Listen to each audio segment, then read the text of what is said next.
Hello guys, welcome back to the day to day review. Bigg Boss season 8 లో నిన్న ticket to ఫినాలేకి సంబంధించి final tasks అయితే జరిగినాయి. దానికి సంచాలకుగా శ్రీముఖి గారు అయితే వచ్చారు, గేమ్స్ అయితే కండక్ట్ చేశారు.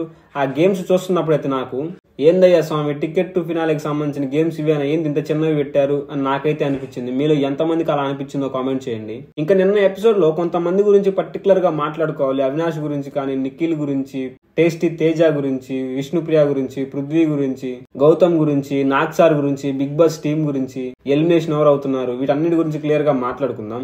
మెయిన్ టాపిక్ లోకి వెళ్లే ముందు ఒక స్మాల్ రిక్వెస్ట్ అండి. వీడియోని స్కిప్ చేయకుండా ఫుల్ గా చూడండి. ఫుల్ గా చూసిన తర్వాత నా రివ్యూ మీకు నిజంగా జెన్యూన్ గా అనిపిస్తేనే ఒక లైక్ చేసి మీ అభిప్రాయం ఏదో కామెంట్ చేయండి. ఇంకా నన్ను ఎంకరేజ్ చేద్దాం అనుకున్న వాళ్ళు నా ఛానల్ సబ్స్క్రైబ్ చేసుకున్నాను కొంచెం ఎంకరేజ్ చేస్తారని మనస్ఫూర్తిగా కోరుకుంటున్నాను. ఇంకా లేట్ చేయకుండా మెయిన్ టాపిక్ లోకి వెళ్దాం. ఫస్ట్ ఆఫ్ ఆల్ అవినాష్ గురించి మాట్లాడుకోవాలి. అవినాష్ ని ఇంతవరకు అందరూ ఓన్లీ కామెడీ చేస్తాడు, టైం పాస్ చేస్తాడు, గేములు పెద్దగా ఎఫెక్ట్ పెట్టడం అనుకుంటారు. కానీ అందరూ తెలుసుకోవాల్సిన విషయం ఏంటంటే వైల్డ్ కార్డ్ ద్వారా వచ్చి 2 సార్లు మెగా చీఫ్ అయ్యాడు. అండ్ 2 సార్లు కూడా సెలక్షన్స్ పరంగా అవ్వలేదు, గేమ్స్ ఆడి గెలిచాడు. అంటే మెజారిటీ పీపుల్ ఎవరికి సపోర్ట్ చేద్దాం అనుకుంటున్నారు మెగా చీఫ్ గా, అట్లా కాదు. తన గేమ్స్ తన 100% ఇచ్చాడు. దట్టు ఫస్ట్ సారి మెగా చీఫ్ అయినప్పుడు ఆ టాస్క్ లో పృథ్వీ, నిఖిల్ ఇద్దరు ఉన్నారు. సెకండ్ టైం మెగా చీఫ్ అయినప్పుడు ఆల్మోస్ట్ పృథ్వీ, నబీల్, గౌతమ్, నిఖిల్ అందరూ ఉన్నారు. అంటే గేమ్స్ బాగా ఆడే వాళ్ళందరూ ఉన్నారు. వాళ్ళందరినీ కూడా దాటుకొని 2 సార్లు మెగా చీఫ్ అయ్యి, అండ్ నిన్న జరిగిన టాస్క్ లో కూడా నిఖిల్ కూడా ఉన్నాడు పక్కన. అండ్ పృథ్వీతో గేమ్ ఆడాడు, నబీల్ తో గేమ్ ఆడాడు. ఇవన్నీ ఆడుకుంటూ గెలిచి ఈరోజు ఫస్ట్ ఫైనలిస్ట్ అయ్యాడు. ఇప్పటికి కూడా చాలా మంది అది ఓన్లీ అవినాష్ కి లక్ అట్లా కలిసి వస్తుంది, అందుకే చీఫ్ అయ్యాడు, అందుకే ఇప్పుడు ఫైనలిస్ట్ అయ్యాడు అనుకుంటున్నారు. కానీ అది లక్ వల్ల అయితే కాదు. తన ఎఫర్ట్స్ అలా ఉన్నాయి, తన ఎంటర్టైన్మెంట్ అలా ఉంది. తన గేమ్స్ బాగా ఆడతాడు. ఎక్కడ ఎవరి గురించి కూడా నెగిటివ్ గా మాట్లాడరు. ఎవరైనా డల్ గా ఉన్నా కానీ వాళ్ళ దగ్గరికి వెళ్ళి నవ్వించే ప్రయత్నం చేస్తాడు. పెద్దగా ఎవరితో గొడవలు కూడా లేవు. కానీ ఇట్లాంటి మంచి క్యారెక్టర్ ని ఎవరు సపోర్ట్ చేయరు జనాలు. అందుకే ఎలిమినేషన్ వరకు వెళ్ళొచ్చాడు. నబిల్ గనుక ఆ షీల్డ్ ఇవ్వకపోతే ఆ రోజు ఎలిమినేట్ అయిపోయాడు.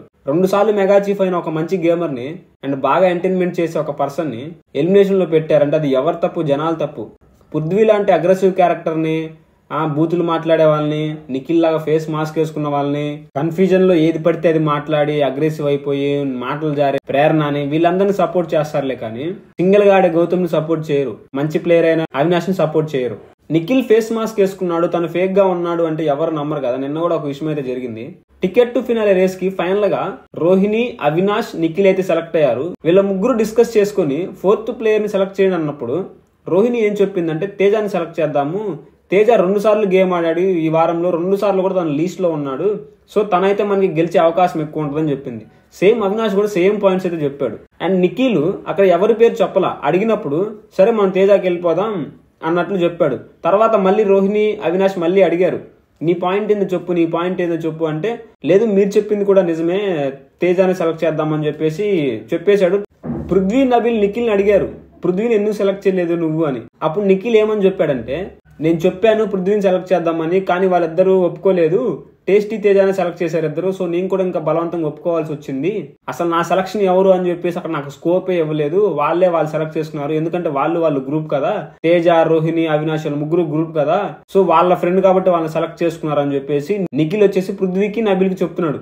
కానీ అక్కడ సెలక్షన్ వాళ్ళు ఎందుకు చేశారు? తేజ అయితే పర్ఫార్మెన్స్ లో వీక్ గా ఉంటాడు, మనం ఈజీగా గెలవచ్చు అని చెప్పేసి అవినాష్, రోహిణి చెప్పారు. కానీ నిఖిల్ ఏమో పృథ్వీకి ఏం చెప్పాడంటే అసలు నాకు అక్కడ మాట్లాడే స్కోప్ ఏ లేదు, వాళ్ళు గ్యాంగ్ అన్నట్టు చెప్పాడు. మరి వీళ్ళది కూడా గ్యాంగే కదా, వీళ్ళ కూడా గ్రూప్ గేమే కదా. నిఖిల్ మెంటాలిటీ ఎట్లా ఉంటదంటే గేమ్ పరంగా తమ్ముడు పేకాట అన్నట్లే ఉంటాడు. అట్లానే ఉండాలి, తమ్ముడు పేకాటనే. గేమ్ పరంగా రిలేషన్ ఎట్లాంటి ఏం ఉండకూడదు, చివరికి కప్పు ఒకటి ఎత్తాలి కాబట్టి. తమ్ముడు పేకాట అనుకున్నప్పుడు తమ్ముడు దగ్గరికి వెళ్ళి తమ్ముడు పేకాట కంటే నువ్వే ముఖ్యరా అని చెప్తాడు మళ్ళీ. సో ఇక్కడ తన ఫేస్ మాస్క్ అనేది అర్థమవుతుంది అనమాట. ఇంకా ఈ వారం ఎవరు ఎలిమినేట్ అవుతున్నారంటే పృథ్వీ అండ్ టేస్టీ తేజ, వీళ్ళిద్దరైతే ఎలిమినేట్ అవ్వబోతున్నారు. దీంట్లో అయితే ఎట్లాంటి మార్పు అయితే ఉండదు. So Prithvi, Tasty Teja elimination కి వర్త అంటే వర్త అనే చెప్పాలి. కాకపోతే విష్ణుప్రియ ఎట్లా రియాక్ట్ అవుతుంది, పృథ్వీ లేని చోట నేను ఉండలేను, నేను కూడా వెళ్ళిపోతానని చెప్పేసి ఆమె కూడా సెల్ఫ్ ఎలిమినేట్ చేసుకుని బయటకు వెళ్ళిపోతా ఉంటదేమో, ఇదే కొంచెం క్వశ్చన్ మార్క్ గా ఉంది నాకైతే. ఆమె వెళ్ళిపోయింది, ఆమె అట్లా ఎడిక్ట్ అయిపోయింది పృథ్వీకి. ఆక్సిజన్ అంటది, ప్లానటరీ మోషన్స్ అంటది, డోపమైన్ అంటది, ఏమో ఇంకా అట్లా బిహేవ్ చేస్తుంది కాబట్టి నాకైతే వెళ్ళిపోద్దేమో అనిపిస్తుంది. పోతే పోనీలే, ఎందుకు నాకు ఉపయోగం లేదు కదా, ఏం ఆడదు ఏం చేయదు, ఎందుకు టాప్ 5 లో ఆమె. ఇక టేస్టీ తేజ ఫైనల్ కి వర్త్ అంటే అంత వర్త్ కాదనే చెప్తాను. ఎందుకంటే గేమ్స్ పరంగా ఎఫర్ట్స్ పెడతారులే కానీ జనాలు చివరికి రిజల్టే చూస్తారు కదా.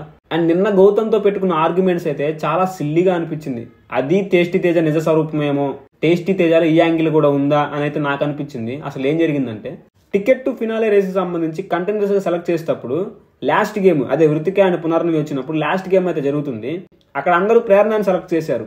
అక్కడ టేస్టీ తేజ బాధ ఏంటంటే నన్ను ఎందుకు సెలెక్ట్ చేయలేదు, గౌతమ్ నువ్వు నా ఫ్రెండే కదా, నువ్వు నన్ను సెలెక్ట్ చేయొచ్చు కదా అని చెప్పేసి. అక్కడ జరిగింది ఏంటంటే గౌతమ్ టేస్టీ తేజ పేరు చెప్పాడు, కాకపోతే ప్రతి ఒక్కరు 2 పేర్లు చెప్పారు. బట్ చివరికి ఆ ఇద్దరిలో ఎవరు కామన్ గా ఉన్నారో వాళ్ళనైతే తీసుకొచ్చారు అనమాట. సో ప్రేరణ అయితే వచ్చింది. టేస్టీ తేజకి ఆ విషయం తెలియదు. ఆ విషయం తెలియకుండా గౌతమ్ నీ క్యారెక్టర్ ఇది, నీ బుద్ధి ఇది, నువ్వు చాలా ఫేక్, నువ్వు చాలా ఇమ్మెచ్యూరిటీగా ఉంటావు, నీకు అసలు జనాల ఎమోషన్స్ గురించి తెలియదు, చాలా పెద్ద పెద్ద అబాండాలు అయితే గౌతమ్ మీద వేసాడు అనమాట. దానికి గౌతమ్ ఏమన్నాడు అంటే, నేను ఎన్నిసార్లు సెలెక్ట్ చేశాను, ఆ ఇసుక టాస్క్ లో నీకు సపోర్ట్ చేసింది నేనే, అండ్ వేరే టాస్క్ లో కూడా సపోర్ట్ చేశాను నేను నీకు.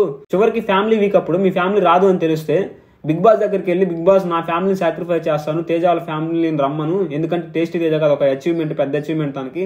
సో నా ఫ్యామిలీ రాకపోయినా పర్లేదు, లాస్ట్ టైం నేను చూశాను కదా, ఈసారి టేస్టీ తేజ వాళ్ళ ఫ్యామిలీని రమ్మని చెప్పేసి గౌతమ్ అడిగాడు. ఆ విషయం కూడా గౌతమ్ టేస్టీ తేజకి చెప్తున్నాడు. దానికి టేస్టీ తేజ ఏమంటాడంటే, నీకు నాకు గొడవ అయితే నువ్వెందుకు అడుగుతావు, నువ్వు అడగవు కదా, నువ్వేం అడగలేదు దానికి. అండ్ దానికి తోడు ప్రతి ఒక్క హౌస్ మేట్స్ దగ్గరికి వెళ్ళేసి గౌతమ్ని బ్యాట్ చేస్తున్నాడు. గౌతమ్ మెంటాలిటీ ఇది, గౌతమ్ క్యారెక్టర్ది, వాడు వేస్ట్ గాడు, వాడు ఎట్లా అట్లా అనేసి చాలా ఎలిగేషన్లు అయితే పర్టికులర్ గా ఒక్కొక్క హౌస్ మేట్స్ దగ్గరికి వెళ్ళేసి తన గురించి నెగిటివ్ గా చెప్తున్నాడు అనమాట. అంటే స్ప్రెడ్ చేస్తున్నాడు తను ఇట్లా అట్లా అని చెప్పేసి. దాన్ని అయితే బిగ్ బాస్ అయితే కట్ చేశారనమాట. నాకైతే అక్కడ నిజంగా బిగ్ బాస్ టీం మీద కోపం వచ్చింది. అది లైవ్ లో వేశారు, నేను లైవ్ లో చూశాను. కానీ డైలీ ఎపిసోడ్ లో అయితే అది కట్ చేశారు. నేను ఎపిసోడ్ ఎంతో తెలుసా, 44 నిమిషాలు మాత్రమే, గంట వరకు వేసుకోవచ్చు. ఆ గంటలో 44 నిమిషాలు అంటే ఇంకా 16 నిమిషాలు ఉంది. ఈ 16 నిమిషాల్లో గౌతమ్ గురించి పాజిటివ్ గా అయ్యే విషయం అది. గౌతమ్ గురించి నెగిటివ్ గా మాట్లాడుతున్నారు అందరూ, కానీ అక్కడ గౌతమ్ తప్పేమీ లేదు. సో అది గౌతమ్ కి పాజిటివ్ అవుతుంది కాబట్టి బిగ్ బాస్ టీం వాళ్ళు కావాలని కట్ చేశారు. ఇదనే కాదు, నాగ్ సార్ కానీ బిగ్ బాస్ టీం కానీ గౌతమ్ ని పైకి ఎదిగే ప్రయత్నం అయితే చేయట్లేదు. ఎందుకంటే బిగ్ బాస్ టీం జనాలకు చెప్పలేరు గౌతమ్ ని సపోర్ట్ చేయకండి అని. సో ఇండైరెక్ట్ గా గౌతమ్ కున్న పాజిటివ్ పాయింట్స్ అన్నిటిని కట్ చేసి పృథ్వీ, విష్ణుప్రియ లవ్ ట్రాక్ వేస్తారు, కొన్ని గుసగుసలు వేస్తారు, ఇవన్నీ వేస్తారు తప్ప గౌతమ్ కి పాజిటివ్ అయ్యే పాయింట్స్ అన్నిటిని కట్ చేస్తున్నారు. నాగ్ సార్ కూడా లాస్ట్ వారం పృథ్వీకి గౌతమ్ కి గొడవ అయినప్పుడు ఆ గొడవ గురించి శనివారం డిస్కస్ చేస్తున్నప్పుడు పృథ్వీకి సపోర్ట్ చేశాడు, గ్రూప్ కి సపోర్ట్ చేశాడు, కానీ గౌతమ్ కి సపోర్ట్ చేయలే. కానీ జనాలందరికి కూడా నాగ్ సార్ ఇచ్చిన డెసిషన్ అయితే తప్పు అనిపించింది. అసలు నీకు మాట్లాడే హక్కు లేదు, వేరే వాళ్ళు మాట్లాడుకున్నప్పుడు, వేరే వాళ్ళు డిస్కషన్ లో ఉన్నప్పుడు నీకు వెళ్లే హక్కు లేదని చెప్పాడు ఆ రోజు. కానీ నాగ్ సార్ ఇంతకుముందు గతంలో బిగ్ బాస్ హౌస్ లో ఉన్నప్పుడు ప్రతి ఒక్కరికి ఏ విషయంలోనే ఎక్కడైనా ఎవరితో అయినా మాట్లాడే హక్కు ఉంటుంది, బిగ్ బాస్ హౌస్ లో ప్రతి ఒక్కరు ఈక్వలే, ఎవరి గురించి ఎవరైనా మాట్లాడుకోవచ్చు అని చెప్పారు నాగ్ సారే. కానీ నాగ్ సారే చివరికి గౌతమ్ విషయానికి వచ్చేసరికి అసలు ఎవరికి మాట్లాడే హక్కు లేదని చెప్తున్నారు. ఇక్కడ కూడా క్లియర్ గా అర్థమైపోతుంది, నాగ్ సారే బిగ్ బాస్ టీం కలిసి వైల్డ్ కార్డ్ ద్వారా వచ్చిన గౌతమ్ ని గెలవకూడదు అని చేస్తున్నారని చెప్పేసి. ఈ మాత్రానికి వైల్డ్ కార్డ్స్ ని పిలవడం దేనికి, మీ టీఆర్పీ కోసమే కదా.